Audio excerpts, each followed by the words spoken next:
Hi, Dave. It's great to have you here on the AI Security Circle podcast.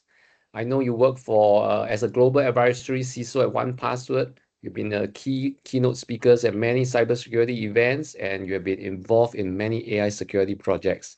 Now, this topic on AI security is probably a very appropriate one for you to share your insights on. So, why not let you share and introduce yourself to our audience out there first? Sounds good. Thank you very much, number one, for having me on the show. And it's always a pleasure to be able to talk with everyone in Asia whenever I get a chance. This year alone, I've been through Singapore, Thailand, Vietnam, Japan, and South Korea. So it's been a very busy year so far. So I myself have been in security now for over 30 years, and along the way, had all sorts of different roles. I started out as a hacker. I have been everything all the way along until being a CISO for a power company, and also some interesting sidelines as well as during the pandemic, becoming part owner rather, in a whiskey distillery here in Canada, as well as a soccer club in Vancouver, Canada. So it's been a very interesting adventure to say the least. So it's been really cool, and along the way, I've had the good fortune rather, to be in various different things like podcasts and projects, like Liquid Matrix Security Digest, as well as the currently the Chasing Entropy podcast. And so, like, whenever I get a chance to be able to be on something like this, I really jump at the opportunity because I think it's better that we have more conversation as opposed to less on a global stage. Hmm. Yeah, thank you. And it sounds like you have very interesting career path and adventure, and I caught it that you are 30 years in cybersecurity. Now, let me move on to the first question. Mythos, right? Anthropic Mhm. mythos. In your 30 years in cybersecurity, have you heard of anything similar to this? And what do you think is its impact and ramifications for the security leaders out there? So I've seen smaller versions of this as we've gone through history. Dan Kaminsky's DNS disclosure, things like that, had significant impact across the industry. So with Anthropic's Mythos, it has been really more of a wake up call for the industry as opposed to something to be absolutely afraid of. Let's be completely honest with that. It is really changing the nomenclature across the board in that it's providing the opportunity to find vulnerabilities at a faster pace. The problem there is then you have to have the patching regimens, the regression testing, all of those sort of elements that enterprises are going to need in order to be safe and secure. So I've been following this rather intimately. I was fortunate enough to be one of the co-authors on the guidance document that Cloud Security Alliance and SANS put out. And that was an exercise in pure chaos because the original document had roughly about 200 different CISOs working on it. And then the final iteration, there was about 12 of us that distilled it right down. And it was absolutely an enjoyable exercise in that we were able to come out not with the fear, uncertainty, and doubt, but here's a game plan. Here's how you, as a defender, as the head of your security practice, can try and get your arms around this. Because I don't think there's an imminent danger. And when I say that, I think that at this point in history, we have a pause. We have a moment in time where we're going to be able to quite literally have the chance to respond before something like Mythos becomes a real and present danger. Whether or not it's Mythos or anything else that comes down the pipe, it's only a matter of time before we get to that juncture. So when you're trying to protect the applications in your organizations, the SaaS offerings that you have, and things like that, it really all fundamentally boils down to identity.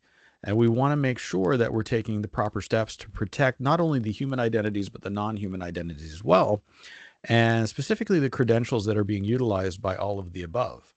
Because when we see attack groups like Shiny Hunters and things like that, they are taking full advantage of the attack surface that is present today. And that is only going to expand as we get more and more into AI and agentic AI as an example, because it'll provide not only targets of opportunity, but the potential for a far greater blast radius overall. That's great.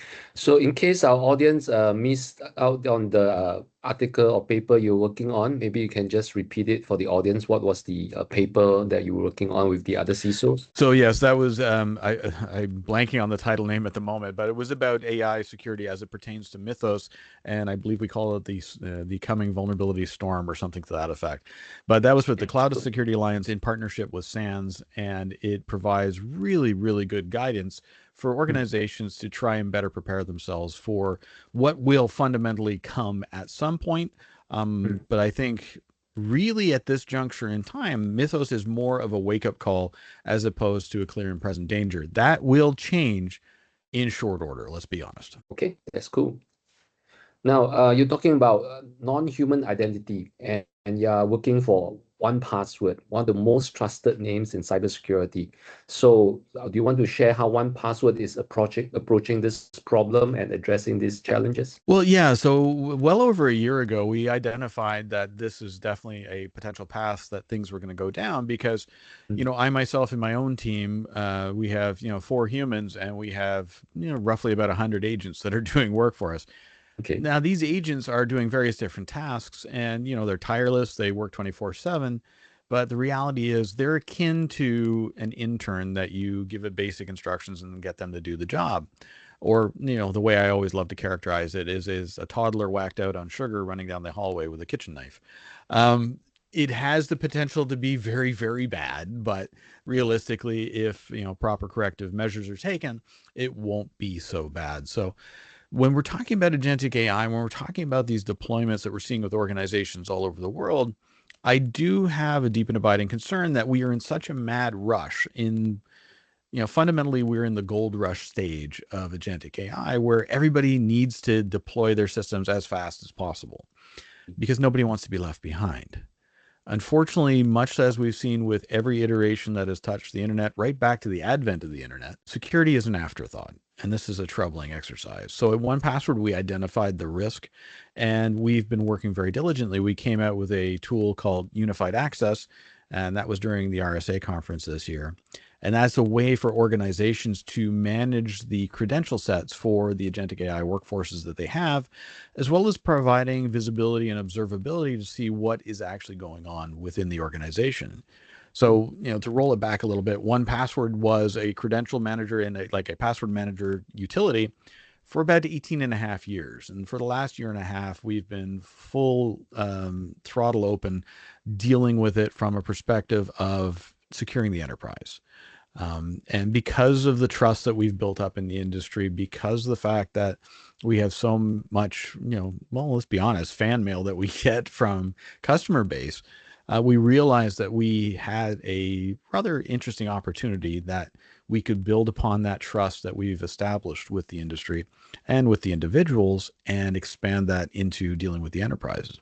And it's been very successful, especially when I take into account, starting in July of last year, myself and my colleagues started doing these CISO dinners, and we were traveling around Europe and North America. And then most recently we had one in Singapore where we were talking about AI from a perspective of security governance. And a lot of these organizations were absolutely apoplectic because they felt that AI had outpaced them already. So trying to get their arms around it was really interesting exercise. And the most poignant example of this was one particular CISO who said that somebody in their organization had asked their internal LLM, who in the company doesn't like me? And Copilot dutifully went off, queried the HR systems, and came back with the HR records as to who didn't like them. So this is where the fear really comes in, because if you don't have proper guardrails in place and you're not testing them at a regular cadence, that's a real problem, because things like this, that's just a small feature there, but that could have been so much worse from an exposure perspective. And it is very troubling. And when we look at all these agents, each one of these agents has their own tasks, their own identity, their own credential set that they need in order to get their jobs done. The problem is where you onboard a human user, they have a very specific set of abilities they can do, and they're not able to escalate privilege to stuff they're not supposed to access. Unfortunately, too many of these agentic workforces have far more access than realistically they should have ever been granted. And it really does feel akin to the early days of the good old any firewall rule, where people just slap it in thinking, oh, just I'm tired of trying to figure out which ports and protocols, just open it up. And I do see a lot of that behavior being repeated with agentic AI. Okay, cool. Yeah, now on this, continuing on this topic of agentic AI is also about the scale of the problem. IDC has a forecast out there that they predict that there'll be 22 billion AI agents by 2030. And this could be the new enterprise, a key part of the new enterprise workforce. So any suggestions how CISOs or security leaders should start to take a look at this? Because it's not just about one or two systems, one or two agents. It's going to be a lot of agents. It could be cross-platform, cross-framework. But any suggestions on how CISOs or security leaders should take a look at that? Need to absolutely tackle it from a framework perspective right now. Realistically, 6 months ago. And that's not to put fear, uncertainty, and doubt into the equation. It's more about, if you don't do something now, it will get away from you very quickly. Now, over the last, say, 15 years, one of the topics that I do talk about regularly is security debt. And that's a technological debt that is accumulated within an organization that is manifested as a potential security issue, whether that is by interaction with other pieces of software, or the fact that a deprecated piece of software has then become an exposure internally to the organization.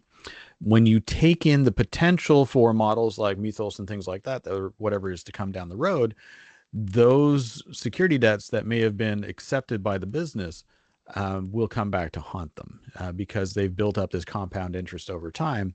And when the debt eventually comes due, that's a real concern.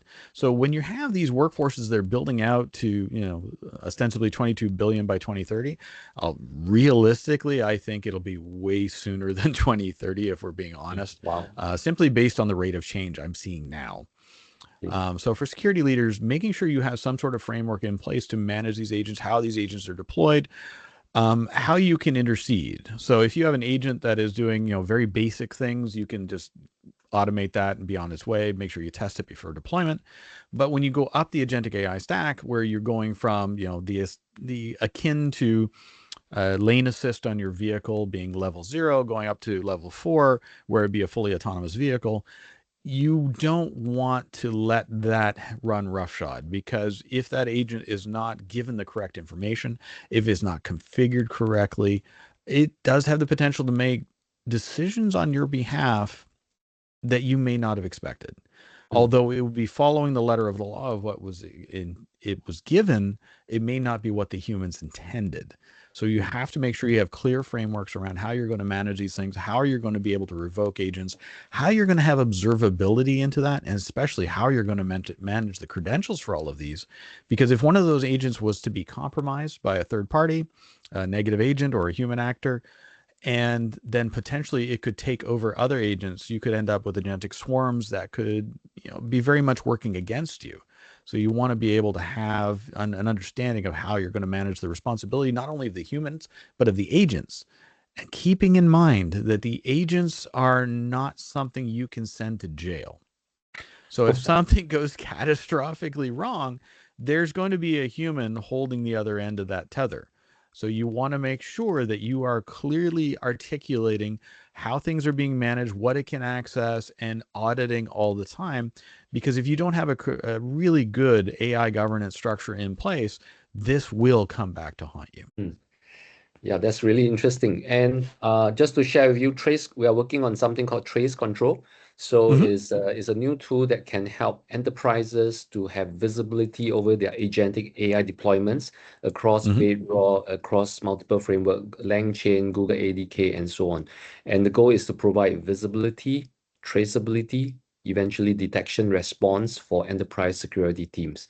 Now, on the list of priorities, what do you think? How important is this for a CISO or security teams that's looking at agentic deployments right now? Well, I was very fortunate that we had our 1Password customer executive cab meeting a couple months ago. And one of the CISOs at that event said, without observability, we have nothing. So having the ability to see how your agentic workforce is operating, having the ability to see when things go wrong, because, fundamentally they will go wrong. And it's not a case of malice, it's just these things happen. So you need to be able to have that visibility. So this is actually the kind of technology that organizations absolutely are going to need. It's really exciting. And one of the goal is that we are trying to get a lot of runtime telemetry, because agentic deployments, the tool calls, the prompts that come out from the agentic orchestrator and so on could be different, could be dynamic each time. So the goal is to give the security teams the visibility at runtime as well. So really excited to share this with you. Yeah. Absolutely. And that's a really cool piece, because when I look at I spent 9 years in control systems, dealing with various energy companies, and telemetry was absolutely the lifeblood there. So if that telemetry was even off with a drift of 4 milliseconds, the data was no good to us. So you need to have that observability to understand that, if something's going wrong, like, the information is not even being passed correctly, or there's some sort of malfeasance, more likely the whoops factor as opposed to malfeasance, but realistically, we have to make sure that we have that visibility overall. That's great, Dave. So one last question, Dave. Drawing on your many years of experience as a global cybersecurity leader, if you could leave our audience with 1 or 2 tips of practical advice or tips for navigating this fast-changing AI world, what would they be? What would that be? That was the nicest way anybody's called me an old guy in a long time, so I appreciate that. Experience guy. Yeah, there you go. The key pieces here is to not panic, right? And understand that we saw this with cloud, Bluetooth, you name it. Every time some new technology comes along that changes things, realistically, we have to understand that it's just another hammer. You have your tool set. AI is another tool. It's just a really, really good tool and very, very powerful. So you want to make sure that you're using that in a way that's going to make sense. And avoiding or eschewing AI in general is not going to do you any favors. You need to make sure that you're getting on top of these things now and trying things out. Just opening up, whether it's Dust or Anthropic or OpenAI, pull up these tools and start using them. Get familiar with them. Because if you don't have that familiarity and that understanding, you're going to get left behind very quickly. And when I look at, the financial hub of Asia in Singapore, I see the potential there for it being an AI powerhouse, quite literally. And I honestly think that by staying on top of things, trying to learn as much as possible, as quickly as possible, but not panicking, this will ultimately end up being a huge win in the long term. So making sure you have a good AI governance framework, make sure that you have a good way to have observability as to what your agentic workforce is doing, and making sure that you have a really good unified way to manage the credentials for your agentic workforce, because the potential for things to go wrong is there, but it doesn't have to be. Yep, I think that's very good advice and very practical as well. So do not panic. Go try out a lot of these tools, understand how they work and how we can use it for cyber defense as well. Thank you so much, Dave. Thank you for so much insights. I'm sure the audience appreciate it. Thank you. Thank you so much for having me. Cheers.